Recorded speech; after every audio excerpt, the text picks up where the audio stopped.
So here we go. Pay attention. The science of martial arts is not just a matter of reading these writings.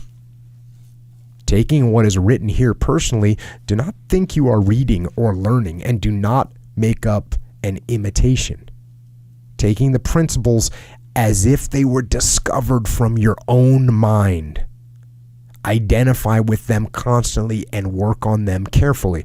This is so critical.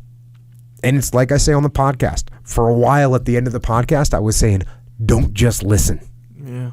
Do. Because just listening doesn't help you. Mm-hmm. You have to go more than listen. He's saying you have to do more than just read.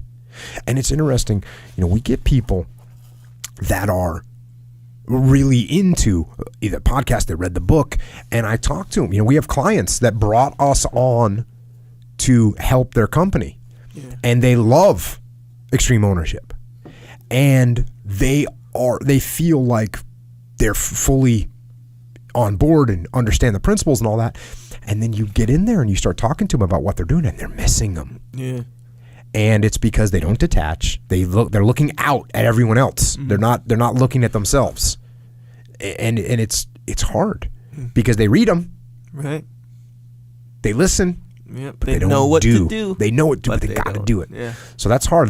Detachment becomes important there too. To detach from yourself and actually think about what you're doing is very hard. Mm-hmm.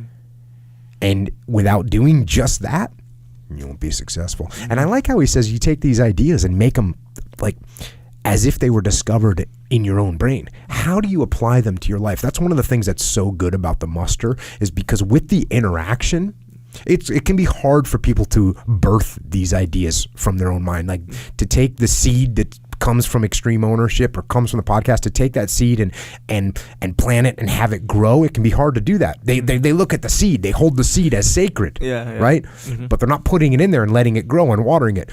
When you come to the muster, what's cool about it is you get to ask the question and say, hey, what's going on with this? Explain this to me. And then we get to give our perspective, and now we make a connection. Now that seed gets a little water on it, a little fertilizer, and starts to grow. Mm-hmm. And also you get pulled out of your own head, because when you hear three other people's questions that are similar to what you're doing, but again, you can't just listen to someone else's question and go, oh, I see the answer to that. You have to say, wait a second, how does that answer apply to me? Yeah. It's a big deal. Yep.